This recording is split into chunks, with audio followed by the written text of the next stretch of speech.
Welcome everyone to our class today where you are going to fix these preposition mistakes. Prepositions can be difficult in English because they require memorization.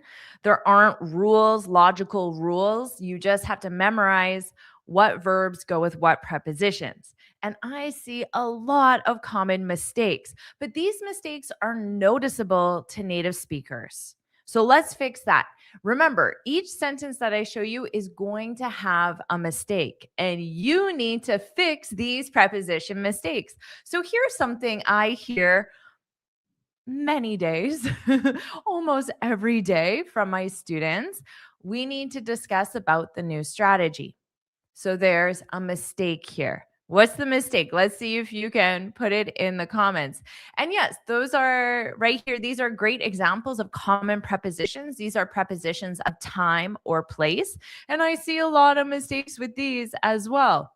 Okay, so the mistake with this one, which I hear all the time, because you would say we need to talk about the new strategy.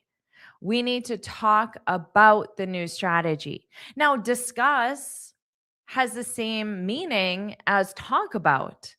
So you can replace them, but you don't discuss about something, you just discuss something, as Martina said. So you must say, exactly, Merrick, there's no preposition.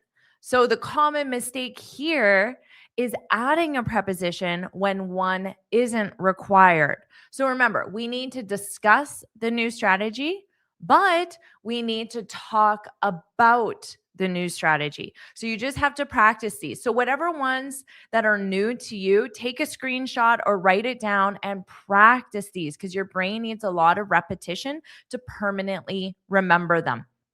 But it seems like a lot of students knew that you can't use about in this sentence. Exactly. We always discuss the new strategy. Discuss needs to be conjugated. So probably you would say we discussed in the past simple the new strategy. We discussed the new strategy, or we will discuss the new strategy. All right, exactly. Let's talk about the movie or movies in general. Okay. We need to discuss the issue. We need to talk about the issue. Exactly. So, how about this? There's a common preposition mistake.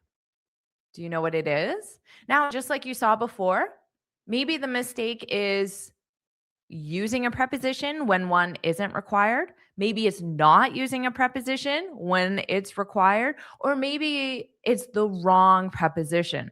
So, those are your options that you could use. Okay, so the issue here, she went into the meeting room quietly.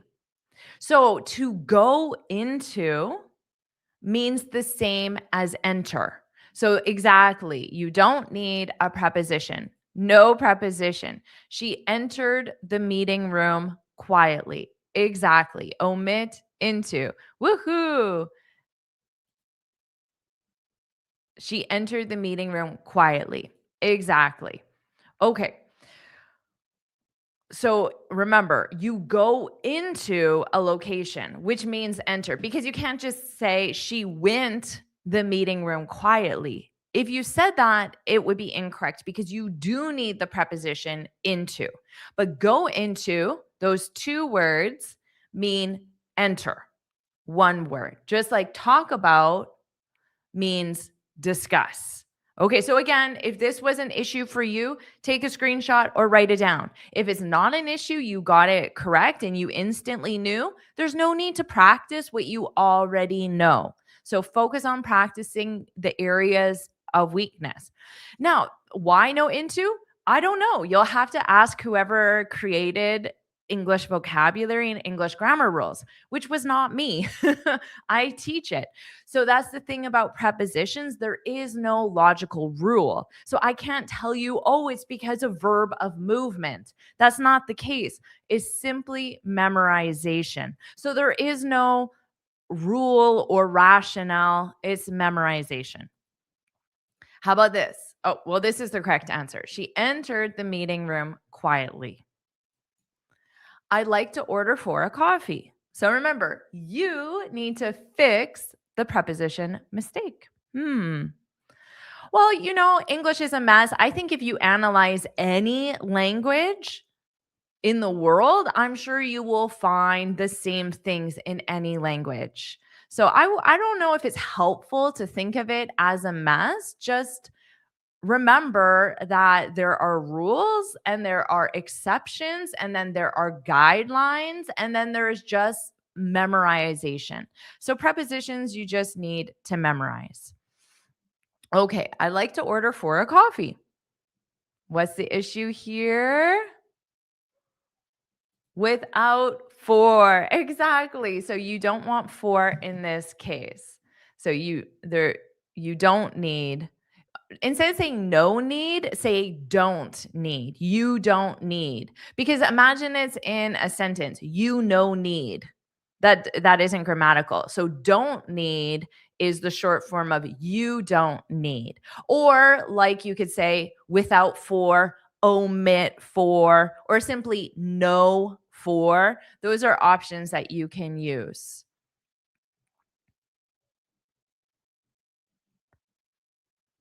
Marta, exactly. You can ask for a coffee because you can't just say, I asked a coffee.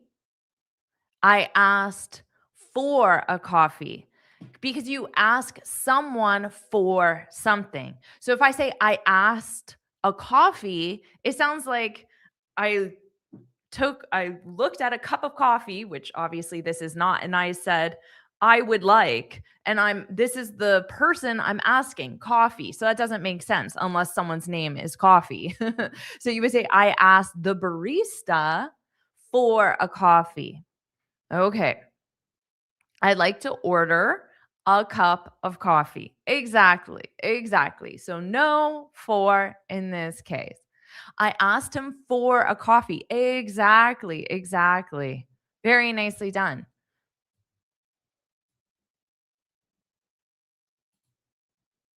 Okay.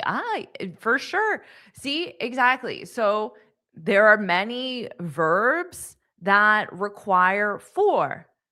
What are you looking for? What are you looking for? Exactly. How about, oh, okay, so this is the correct answer. I like to order a green tea. I like to order, or sorry, I was reading this. I like to order a green tea. So not from. I like to order a green tea from, and then the name of your cafe, from Starbucks, from McDonald's. I'm just using commonly known names. Okay, from the cafe on the corner. So from would be the location. If the name of the cafe is green tea, which is possible, then you can absolutely say, I like to order from green tea. And green tea is the name of the cafe, just like McDonald's is the name. Thank you so much for your donation. It certainly helps me invest in the channel, and everything goes right back into the channel so I can keep making amazing free content for all of you. Thank you. Okay, let's keep going. How about this? I hear this all the time from my students. He is married with a doctor. He's married with a doctor. Okay, so what's the issue? Who knows? I already see the right answer. Did you say he is married to a doctor? Okay, so you cannot say he is married a doctor. That's incorrect. But there is a way to write this sentence without a preposition. Does anyone know how? That would be an advanced sentence. If it's advanced if you're able to take something like this and then change the sentence structure if you don't want to use a preposition, or if you don't want to use an auxiliary verb. Hint, hint. So, what could you do to write this without the preposition to? Now, here, to is a preposition because to can be an infinitive marker. Okay, so when you say, I need to go, here, to is an infinitive marker. It is a preposition, but it functions as part of the infinitive because the infinitive is to plus base verb. Okay. So when you see to in other sentences, it doesn't mean it's an infinitive marker. And in this case, it is not. It is simply a preposition.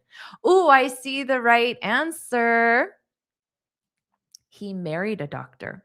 Ah, exactly. Okay, so this is the difference between the structures to marry versus to be married to plus someone. Okay.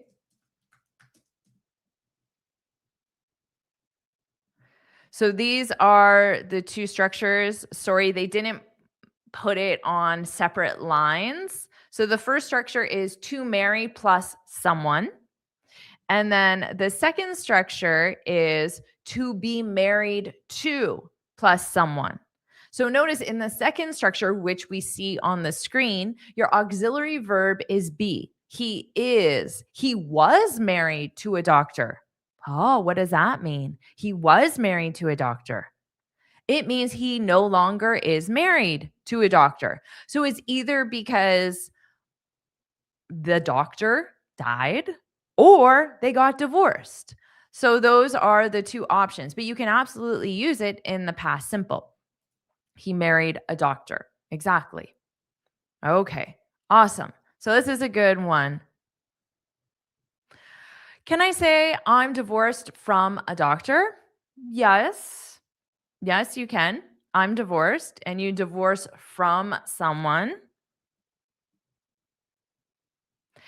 You can say that. And you can say this as well. He is married. His spouse is a doctor. Exactly. So you could turn it into two separate sentences. There are many different ways to communicate the same thing in English. Great job, everyone. And if you're enjoying this lesson, if you want to keep improving your grammar and expand your vocabulary at the same time, hopefully in a fun way with this live lesson, then put yes, yes, yes, yes, yes, yes in the comments, like this lesson, and subscribe so you're notified every time I go live and every time I post a new lesson as well. Okay. And also, I have this free speaking guide for you. In this guide, I share 6 tips on how to speak English fluently and confidently. I share my best tips and advice in this guide. You can find the link in the description, or you can just go to my website, jfirstenglish.com, and you will see it right there. And if you want to keep learning English with me, if you want to be part of a full program to give you the training, the guidance, and support that you need to reach your fluency goals, they will then join the Finally Fluent Academy. This is my premium training program where I work directly with students, and it's the only way you can get personalized support from me. Every day I get messages from people asking me to give them lessons, give them private lessons. I don't do that. This is the only way you can get my support, but I do provide a high level of support. So you can find the information in the description as well. You don't need to buy the book. You can get it absolutely free. Just go to my website and download it for free. Okay, awesome. So glad you're enjoying the lesson. Woohoo! Amazing. You're very welcome. Now let's keep going because we have a lot more prepositions to cover. So remember, there's a mistake in this sentence. She's good in presenting ideas. Now, this mistake is either it's using a preposition when it shouldn't be, it's not using a preposition when it should be, or it's using the wrong preposition. What do you guys think? She's good in presenting ideas. She's good at presenting ideas. And I saw a lot of students give the correct answer. Exactly, good at. So what's something that you're good at? I so many times students just focus on what they're not good at and talk about all the mistakes they make. So let's do something more positive. What is something you're good at? It can be with the English language. Maybe you're really good at conjugating verbs. Maybe you're really good at pronouncing the TH sound. There's got to be something, right? Don't always focus on the negative. Or it doesn't have to be related to English. Maybe you're really good at skateboarding. So notice if it's a verb, it would be in the ing form. Maybe you're really good at baking pies or baking cookies. Maybe you're really good at cleaning your house and it's something you're proud of. Okay, I'm good at cooking. Awesome. Is there a specific dish that you specialize in? I'd love to know. He's good at playing squash. Exactly. She is good at presenting ideas clearly. Exactly. Exactly. I'm good at learning English. Absolutely, you are. Oh, I'm good at singing. That's awesome. I'm jealous. I love singing. I think I'm okay, but I don't know if I would say I'm good. I'm good at playing soccer. Awesome. Awesome.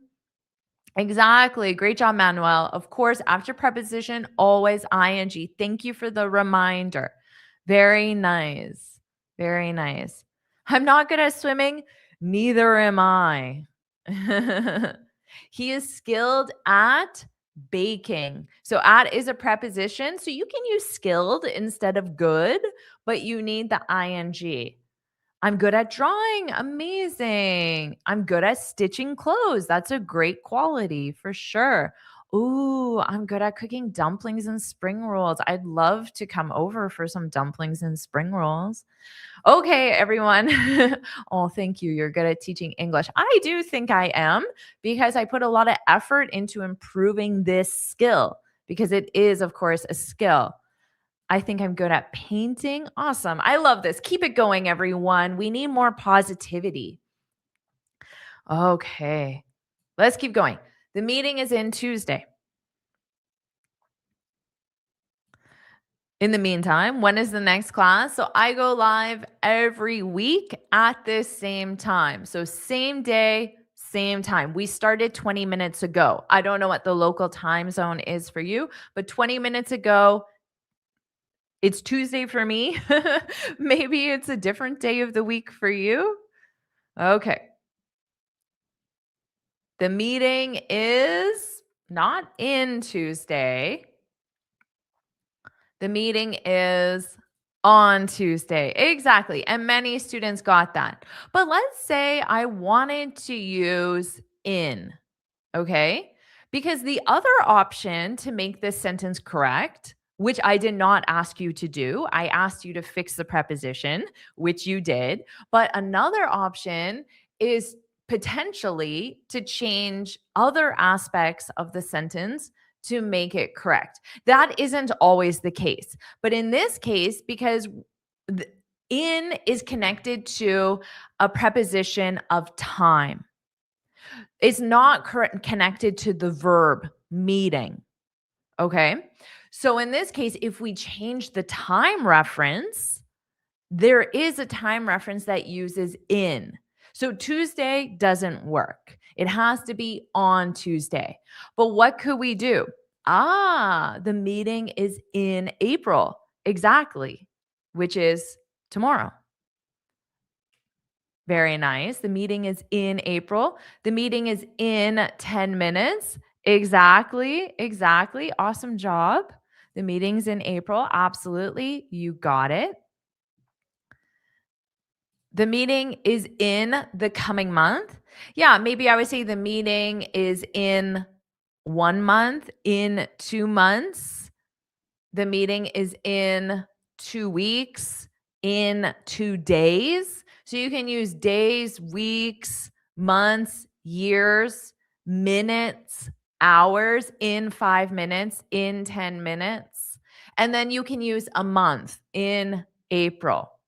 But what do we need to do here? And this is a mistake that many students make. This one's not correct because when you have month plus day, you need the meeting is on April 7th. The meeting is on April 7th. So on Tuesday, on April 7th, because Tuesday, if you look at your calendar, Tuesday represents a specific day. It is March 31st. So that's why you need on for Tuesday and April 7th, for example. Okay. Awesome job, everyone. Let's keep going. How about this? I prefer to work at night. I prefer to work at night. Now, sometimes in English, you the pointless meeting is on Sunday.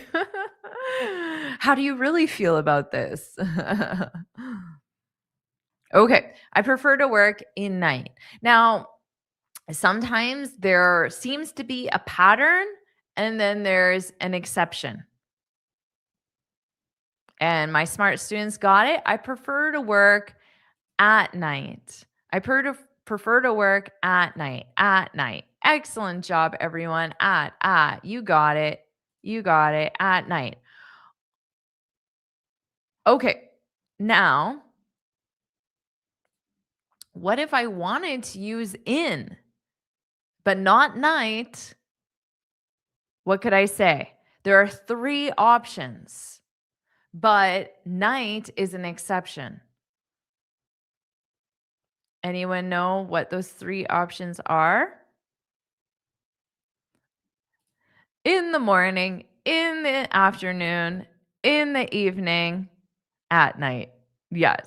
So this is one of those moments where you have to memorize a pattern and then you have to also memorize an exception to the pattern.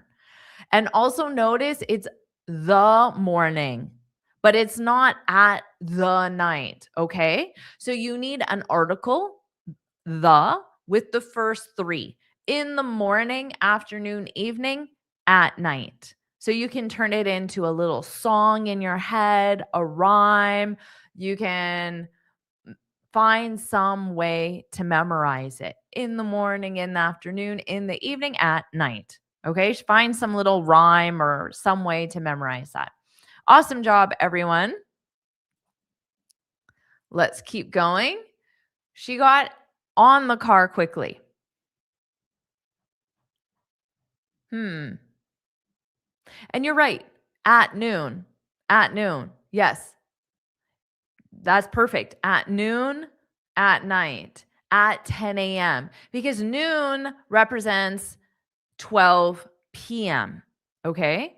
So at 12 p.m. Now at 12 a.m. is midnight. So at noon, at midnight, at 8 p.m. Now, technically, this is grammatically correct. And there could be a situation where this would happen. Imagine you're being chased by a bear. Hopefully that doesn't happen. And the car is locked. So she got on the car quickly. So if this is the car, on means on top. Okay. She's not in the car, which means inside. But I mean, if you got on the car, the bear could still get you. So probably not a good strategy. But that's a hypothetical situation.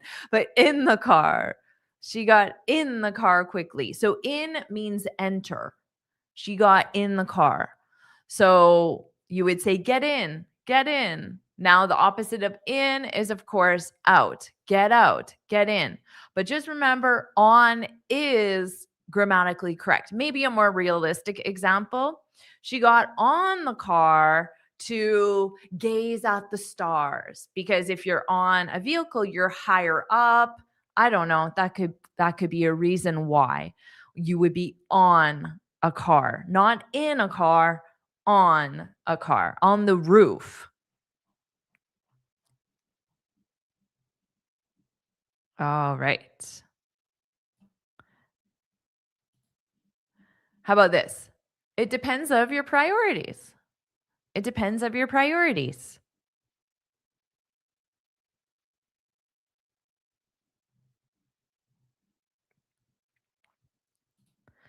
With weekend in American English, we use on the weekend. On the weekend. Okay. In British English, they use at the weekend. American English on the weekend. I don't believe there's a style of English that uses in the weekend, not that I've heard. It depends on your priorities. Awesome job, everyone. You got it. You got it. Exactly. On the weekend as well. It depends on. It depends on. Yes. So you can also, great job, Lama, because you can also memorize groups of words together. So instead of just memorizing depend on, and here's another clue, don't just memorize depend. Memorize depend on something and then know what the something is. So the something has to be a noun or verb. So depend plus on plus noun slash verb ing, gerund. Okay. Memorize the full structure, practice the full structure. So when you form sentences, don't just say depend on. It depends on your priorities. Now, depend on, rely on, count on. Those three depend, rely, count on. They're the same structure and they have the same meaning. So you can learn 3 for 1.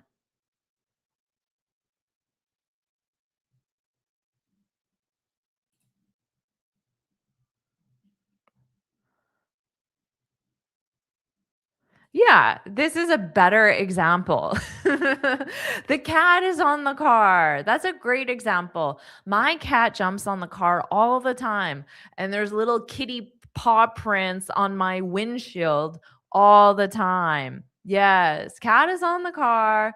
The snake is under the car. I'm in the car. You got it. You got it. That's a lot better than the example I gave. Thank you. Okay. How about this? I'm interested on this role.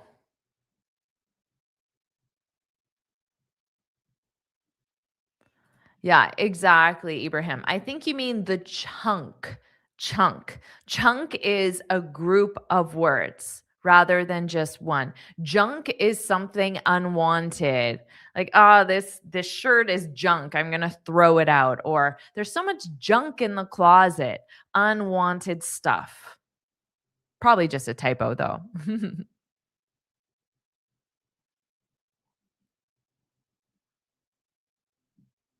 I'm interested in this role. Exactly. Okay, now let's say you wanted to use a verb in this sentence. First of all, you have to think what verb would make sense and then what conjugation of the verb, because this role is a noun. But remember, after a preposition, you can use a verb or a noun in general. It depends on the style of preposition, but in this case, you can use a verb or noun. So what could we say? Oh, I would be very interested in applying for this role. I would be very interested in applying for this role. Excellent. Well done. Well done. Interested in watching news nowadays? Exactly. Very good. Very good. I'm interested in learning English. Exactly. You got it. Yes. Awesome job, everyone. So you would have to use your verb in ing, and you can absolutely use the verb apply, and you apply for a, a job title or a job position. How about this? He's responsible of managing the project. So here, notice we have a preposition, so that's why the verb is in ing. But there's a mistake here that you need to fix. So maybe no preposition is required. Maybe It's the wrong preposition? I'm not sure. You have to tell me. He's responsible for managing the project. Okay. Exactly. Exactly. For. For. Exactly. Great job, everyone. Great job. He's responsible for managing the project. Well done. How about this one? This one might be a little bit easy because we just reviewed this. So, were you paying attention? One student's going to get it correct. I applied to a job last week.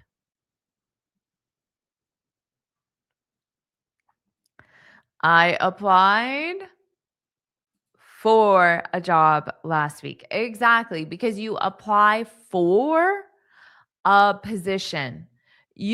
When you apply for, you're gaining something, okay? So you're gaining a position, you're gaining a job, maybe you're gaining uh, an enrollment in a school. You can, for example, I applied for the scholarship. So you're gaining that scholarship so you can go to the school. You can apply for a loan. So you're getting the loan from a bank. Okay. I applied for a loan. Now, we also use apply to, but you don't apply to something you gain. So you're gaining a job. That's your clue. If you're gaining it, you need for. For example, I applied for my passport or for my citizenship. You're gaining that passport. You're gaining that citizenship. But when would we use apply to? I don't have a slide on it. I've applied for a visa. Exactly. So you just need a in front of visa because visa is a noun. I applied for a scholarship. I didn't apply for the teaching a job. Exactly. Why not? I didn't apply. I didn't apply for the teaching job. Nah. I read the requirements and wasn't for me, or the pay was too low. I didn't apply for this interview. Exactly. So you want to get the interview for a job. Very nice. Yeah, for you're gaining something. Now, how about to?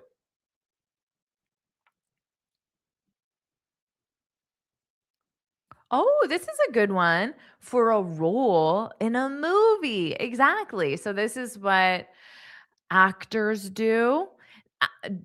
Your sentence is great. Just know that in the acting world, they generally use the verb audition. I auditioned for a role in a movie. So an audition is when you go and you usually have to read a short dialogue as if you are that character or that role for the movie. And then they get to experience your acting skills. So I auditioned for a role in the movie. But you can, depending on the context, maybe you're not an actor. Maybe you are the makeup artist. And in that, or maybe you're doing the accounting. But I guess role does sound like you would be an actor. Okay. So in that case, you would use audition. Now, I saw the correct answer with to. I applied to Google. Exactly. I applied to several companies. Exactly.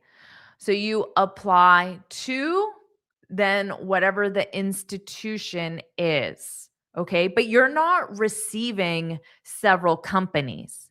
You're receiving a job offer and you're not receiving Google. You're receiving a job offer in the example of I applied to Google. I applied to SpaceX. I applied to Tesla. I applied to J Forest English. Okay. Yeah, I applied to Oxford University. Exactly. Exactly. So you can apply to and then the university. Remember, you apply for a scholarship or for, let's say there's a position, there's a limited number of spots in a certain program, a certain academic program, then you could use for if you're talking about receiving that spot, that enrollment. I applied to a legal firm. Exactly. Exactly.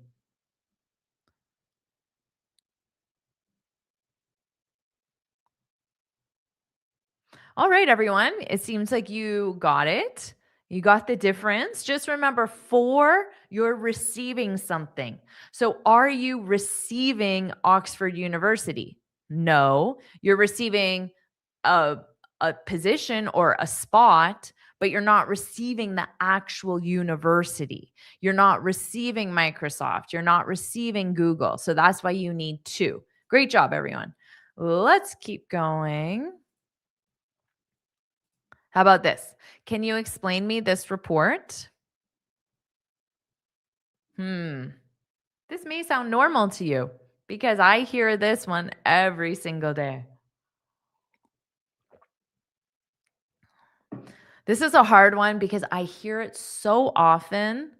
It honestly almost sounds normal, but it's not the correct English sentence structure.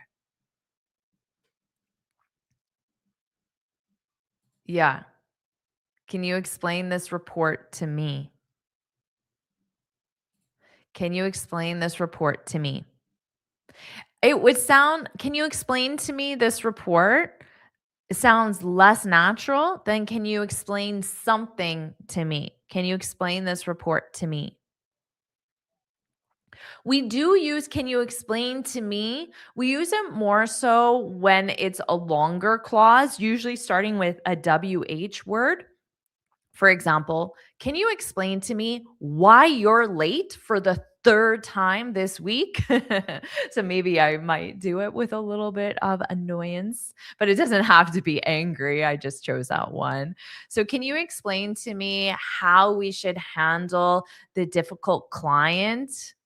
So generally when it's a longer clause, when the something is longer and often it starts with WH. It's not a general rule, but that's a guideline because when it's something short like just this report, it sounds a lot more natural to me, to my native ear. Can you explain this report to me?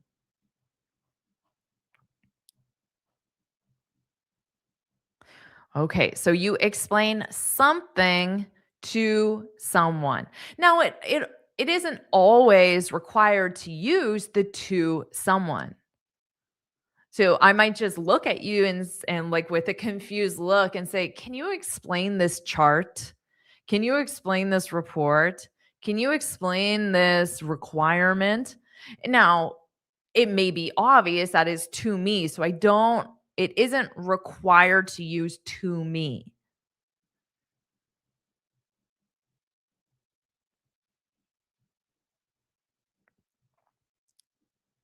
Yeah, this is a great example. Can you explain to me how to get to the airport? Because you get to a location. Okay. Can you explain why you didn't answer my call last night? Exactly. Now, maybe you don't say it with anger. Maybe you just say it with curiosity or concern. Very nice.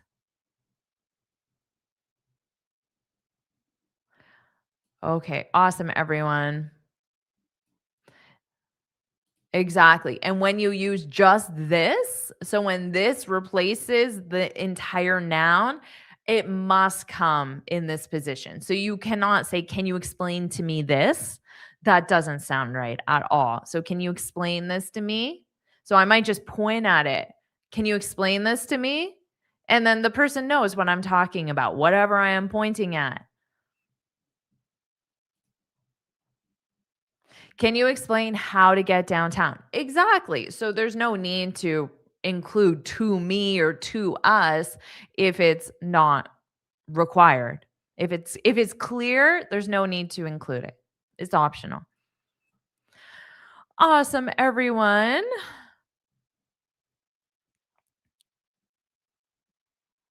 How about this? I'd like to request for a meeting. I'd like to request for a meeting. So, what's the issue here? Remember, yeah, you can use it. Can you explain it? For sure. Can you explain it?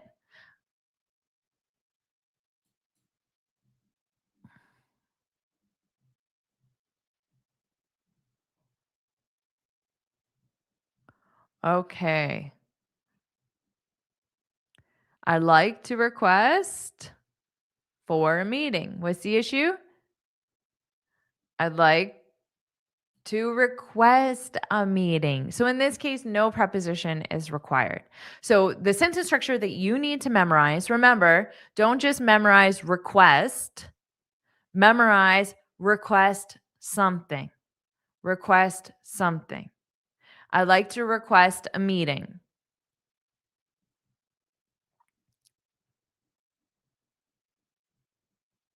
Exactly. Don't use for.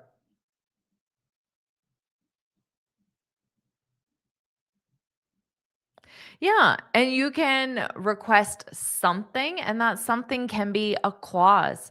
So a clause is a sentence. I'd like to request that you reject the application. Very nice. Well done. Exactly. You request something. So you might say to me, I'd like to request a lesson because you can request something. So the something can be a lesson. I'd like to request a lesson on irregular verbs or on the gerund verb. So, what would you like to request? Actually, I'm always looking for lesson requests because one of the most difficult parts of my job is figuring out what lessons to make for you. So, let me know. I'd like to request a lesson and then maybe on, depending, a lesson on phrasal verbs, a lesson on what? What would you like a lesson on? So put that in the comments. And thank you so much for your support. I greatly appreciate it so I can keep investing in the channel and keep bringing you awesome lessons. Okay. Oh, I'd like to request phrasal verbs tests. Okay, so a lesson testing your knowledge of phrasal verbs. Hmm. Okay. Good request. Thank you. Let's keep going in the meantime. Think about what lesson you'd like to request. And how about this? She's afraid from making mistakes.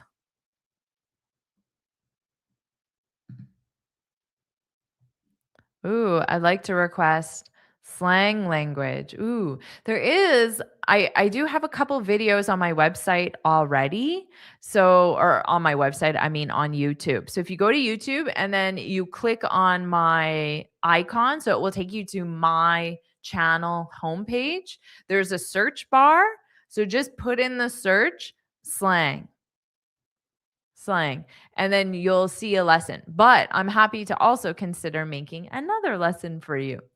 Okay. She's afraid of making mistakes. And this describes a lot of my students. They don't try to have a conversation with someone in the elevator or a coworker or someone at a networking event or party because they're afraid of making mistakes. Yes, afraid of. Exactly. Afraid of something, noun, or afraid of doing something, your verb in ing. Of. Yeah, you can be afraid of stormy weather. Maybe my daughter, maybe you have a young daughter. My daughter's afraid of stormy weather. My dog is afraid of stormy weather. That's very common with animals as well. Okay, awesome job, everyone.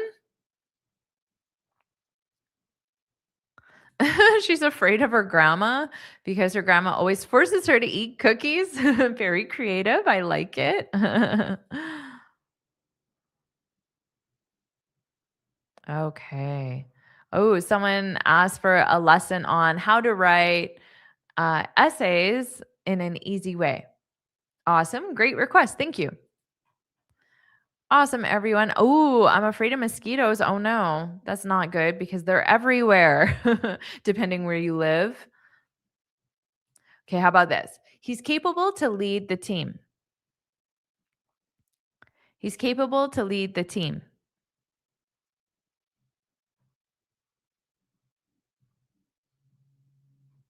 So remember, it's either a preposition is not required. So you can try saying the sentence without the preposition. How does that sound? Maybe you don't know. That's okay. Or a different preposition is required. Great job, everyone. We need of. He's capable of. Now, in this case, to lead, to me, this looks like there's no preposition being used. It's the infinitive. Because if to were a preposition, this sentence would not be grammatically correct. Okay. But there's only one grammatical error in this sentence. So he's capable to leading the team. In that case, to would be a preposition. But in this case, to functions as an infinitive marker. So in this sentence, actually, a preposition isn't being used. He's capable plus infinitive. That's not the structure. The structure is he to be capable plus of plus verb ing or noun. So he's capable of leading the team. He's capable of leading the team. I'm capable of cooking meals for my family. He's capable of doing it better than ever. He's capable of leading the team. He's capable of singing beautifully. I love that. He's capable of working on multiple tasks. Yeah, exactly. I'm capable of writing in English. That's awesome. I'm so happy to hear that. Exactly. Okay, how about this one? She's engaged with a lawyer. Hmm. I'm testing your memory because we reviewed a very similar example at the beginning of the class. So, do you remember what we talked about? She's engaged to a lawyer. She's engaged to a lawyer. Okay. So if you're engaged, it means that you have agreed to marry. You're not married yet. So maybe the wedding is next month or next year, but you have agreed to marry that person. Okay. So she's engaged to a lawyer. Now, later on, after the wedding, you would say she's married to a lawyer, or remember the other way, she married a lawyer. So there are two ways of saying it with marry, but there's only one way of saying it with engaged. You can't say she engaged a lawyer. Okay, that doesn't work. So the second structure that you see on the screen in my comment, that doesn't work with engage. The only structure is to be engaged to. So I'll write that out just to make sure it's clear. To be engaged plus to plus someone. Okay. And in this case, the someone represents a lawyer. You can just use a descriptor, a Canadian. She's engaged to a Canadian. She's engaged to an artist. She's engaged to an older man. She's engaged to a younger man, whatever it might be. So the structure is to be engaged. So you have to conjugate your verb be, and then the preposition to, and then whoever the someone is. And remember, if you put it in the past simple,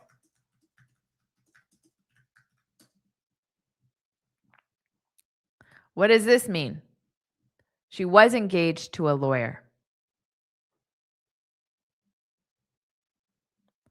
Hmm.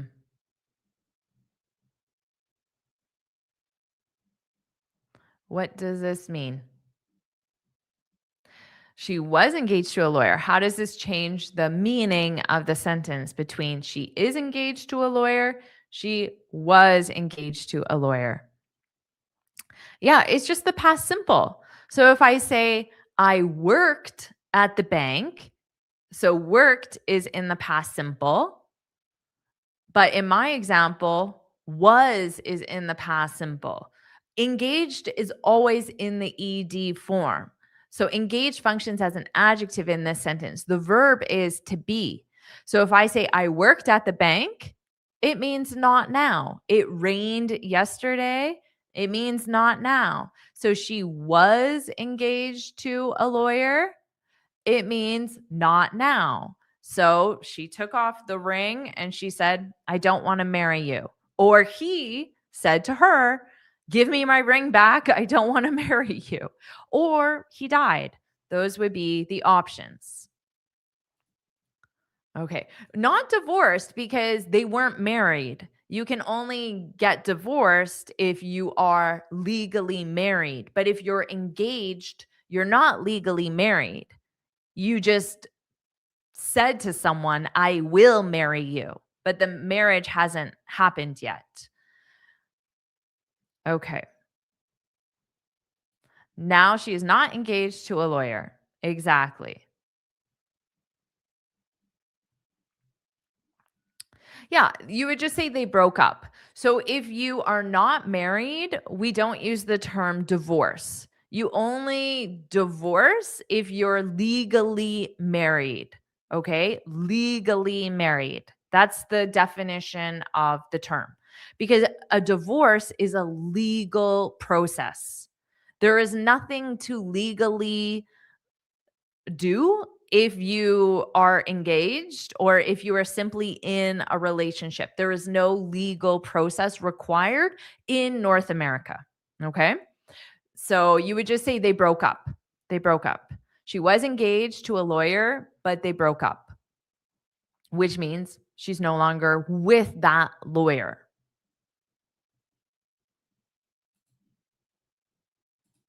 All right. They complained for the delay. They complained for the delay.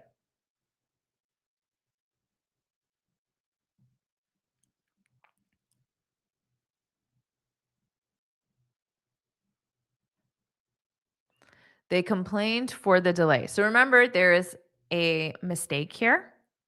It's not complained for the delay. You complain about something. They complained about the delay. And so many of my smart students got it. Awesome job, everyone. Yeah, so in this case, you do need a preposition. You need the preposition about. They complained about the delay. All right, everyone. Amazing job with our lesson today. And it seems like my students knew many of the correct answers. So awesome job. And remember, you can get this free speaking guide. So you can just go to my website, enter your name and email, and then this will be emailed to you and you can download it. You can save it to your computer or you can print it like I did and you can make notes in it. And I receive so many messages from students telling me how much they love this free speaking guide. So make sure you get it because I put all my best tips and advice in this guide. And also, if you want to keep learning with me, if you want to get my personalized support, my feedback to help you improve your written English, to help you improve your spoken English, expand your vocabulary, improve your pronunciation, learn expressions, sound natural, improve your listening skills, improve your grammar, do everything, you can get that in my program, the Finally Fluent Academy. So you can just go to my website to learn more. And did you like this lesson? There are so many prepositions in English. I could make 20 lessons, I'm sure. So if you want me to make another lesson on this, let me know and we can keep going with prepositions. All right. Well, Chris loved this lesson. I'm so glad you did. All right, awesome. I'm so glad. You're very welcome. I'm glad you enjoyed it. You're very welcome. Woohoo. Amazing. Thank you, everyone. Glad you love the lesson. Yeah, exhausting learning all of this. Oh, woohoo. You're in the Finally Fluent Academy. That's awesome. Bye. All right. Yes. Yes. I will see all of you. Woohoo. All right. Mirik wants another lesson. If you want another lesson, let me know and we can do a part 2 because I had fun as well. All right, everyone. Have an amazing rest of the day, rest of the week. And I will have a new lesson on my channel, not a live lesson, but just a regular lesson on my channel tomorrow, 9 a.m., 8 a.m. I can't remember what time, but 8 a.m. or 9 a.m. Eastern time. So make sure you watch it and you subscribe so you're notified every time I post a new lesson. Bye, everyone.